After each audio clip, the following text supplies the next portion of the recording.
Hello，大家好，我是时光。这期视频的话，跟大家讲一下这个飞机的脚本怎么去使用啊。首先的话，大家从网盘里面把这个压缩包下载下来。下载下来之后，第一步把电脑上面的杀毒软件给它关闭掉、退出掉。然后第二步，自己准备一个翻墙软件啊，SSTAP，自己买节点买 IP，用这个自己应该都懂啊。然后不懂的也估计也不会买。下一步的话就是鼠标右键解压出来，得到这么一个文件夹。打开这个曝光网电报多功能助手，双击打开。卡密的话是在咱们平台购买的地方，除了网盘链接之外，还有激活卡密在。然后卡密是一机一用的，我去导一张卡密。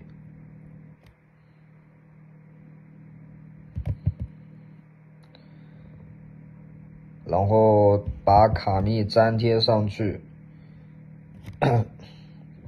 粘贴上去之后点登录，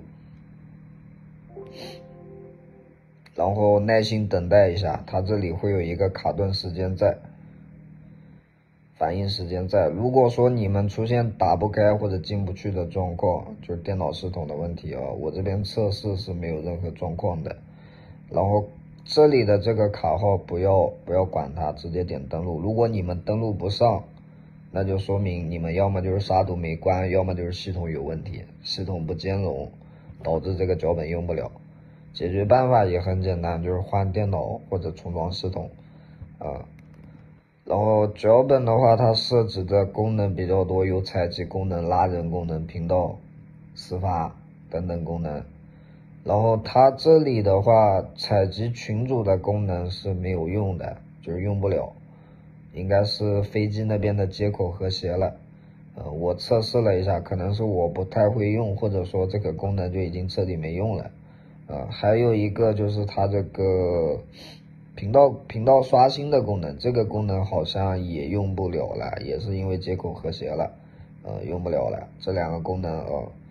然后其他的像群成员采集啊，还有其他的各个功能，在网盘链接里面打开，这里都有使用教程。你们按顺序浏览，第一步是从账号修改信息，再到采集功能这一系列的开始有一个细节方面跟大家说一下，它视频里面没有讲到，就账号登录。这里的话是比如说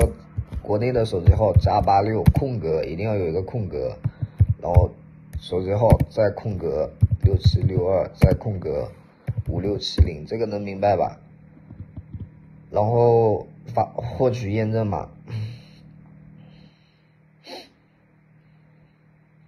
成功发送验证码之后，在你的飞机上面就会收到一条验证信息，把验证码输入进去，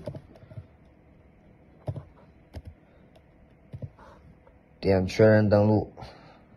显示在登录中，然后登录成功，这个时候你的账号就登录上去了，然后你再根据这些功能去使用这个脚本就可以了。